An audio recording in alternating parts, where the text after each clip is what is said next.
Good afternoon. Welcome to the video check-in for today, Thursday, April 14th.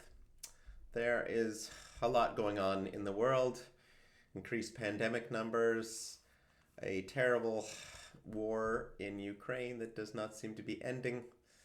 It is tax day coming up, and the best news of all of this is for so many religions, so many different faith traditions, Judaism, Christianity, and Islam.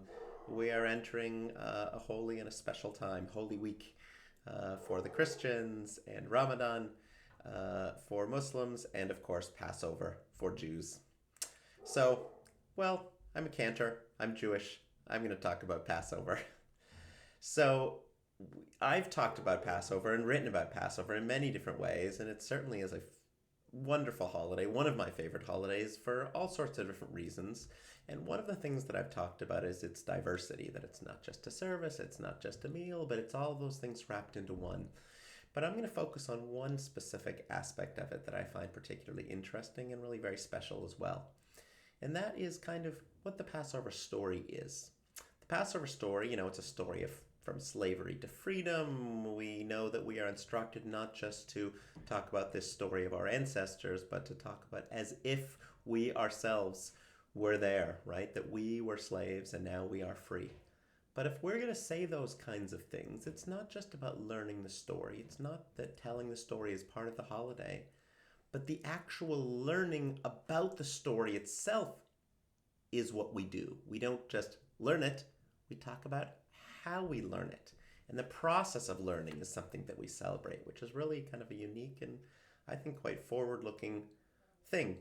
So how do we do that? We have symbolic foods. We, of course, have prayers and tell the story, and we sing songs, and we do all of these various elements, but we ask questions. Now, the 4 questions is a highlighted part of the Seder, and it's certainly one of the cutest, most lovely things if you have little kids in your family, if they've learned the 4 questions and can lead us all in the 4 questions. But I thought we would talk a little bit about those 4 questions today. First of all, fact 1, there are not 4 questions in the 4 questions.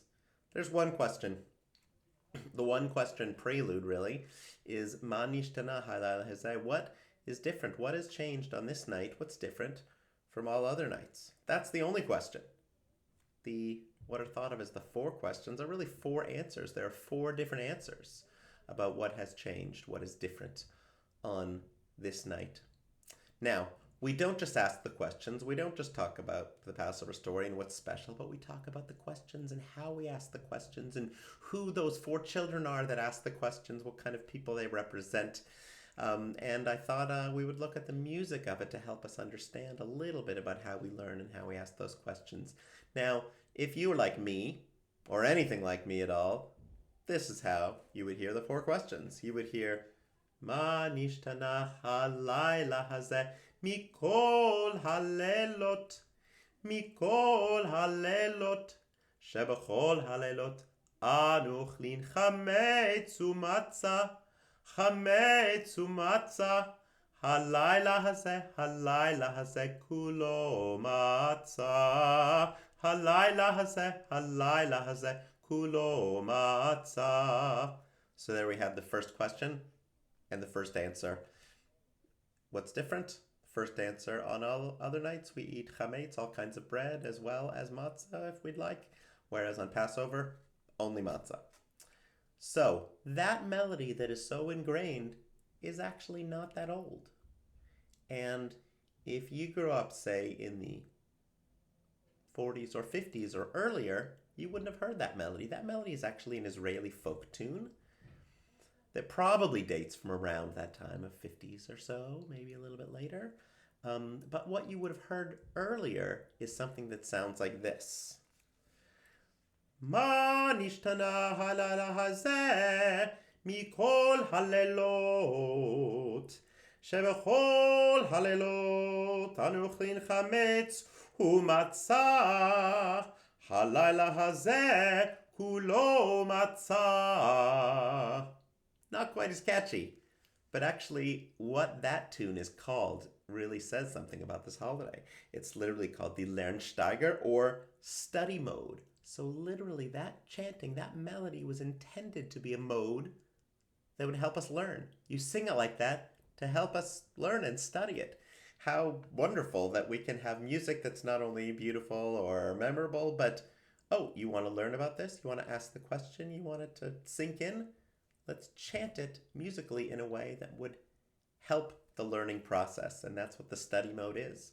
Now, we might have changed for the most part to that Israeli folk tune that we hear and most kids these days are singing, but it's the same idea, whether it's the official study mode or whether it's that Israeli folk tune.